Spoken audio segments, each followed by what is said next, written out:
ఉమ్మడి రాష్ట్రంలో తెలంగాణ జాతి వివక్ష అవమానానికి గురైందని శాసన మండలిలో ప్రతిపక్ష నేత సిరికొండ మధుసూదనాచారి అన్నారు.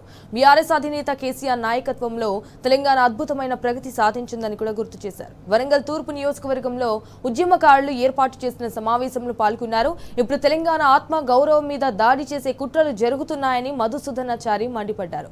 మన నీళ్లను కొల్లగొట్టే ప్రయత్నాలు కూడా జరుగుతున్నాయని విమర్శించారు.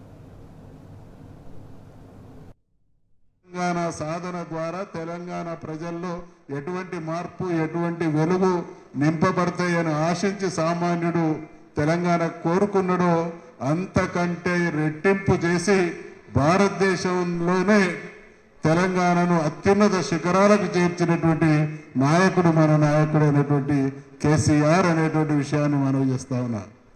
ఎంత అపురూపమైనటువంటి పోరాటం, ఎంత అద్భుతమైనటువంటి పోరాటం. నాతో పాటు మీరందరూ కూడా భాగస్వాములు.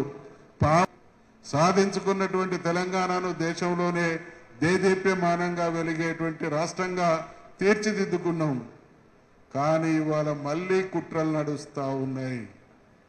ఏదో ఒక రకంగా తెలంగాణ రాష్ట్రం మీద, తెలంగాణ వనరుల మీద, తెలంగాణ ప్రజల ఆత్మ గౌరవం మీద దాడి చేసేటువంటి కుట్రలు జరుగుతూ ఉన్నాయి.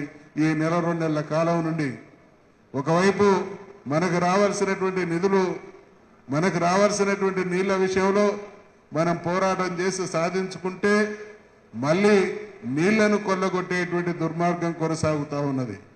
అదే రకంగా అనేక రాజకీయ కుట్రలు కూడా బీఆర్ఎస్ పార్టీ అనే దాన్ని కనుక ఇబ్బంది పెట్టగలిగితే, బీఆర్ఎస్ పార్టీని కనుక కష్టపెట్టగలిగితే, బీఆర్ఎస్ పార్టీని కనుక నష్టపెట్టగలిగితే తెలంగాణను ఏదైనా చేయొచ్చు అనేటువంటి కుట్రలు నడుస్తూ ఉన్నాయి. కాబట్టి మరి ఆ రోజు మనం తెలంగాణ సాధనోద్యమంలో అద్భుతమైనటువంటి పాత్ర పోషించినటువంటి మనందరి భుజస్కంధాల మీద తెలంగాణ మీద ఎటువంటి ద్రోహానికి తలపెట్టేటువంటి ప్రయత్నాలు జరిగినా మళ్ళీ 1000 ఏనుగుల బలంతో మనమందరం కూడా విజృంభించాల్సినటువంటి అవసరం, సందర్భం ఆసన్నం కాబోతున్నట్టు కనబడుతుంది అనేటువంటి విషయాన్ని ఈ సందర్భంగా మనవి చేస్తా ఉన్నా.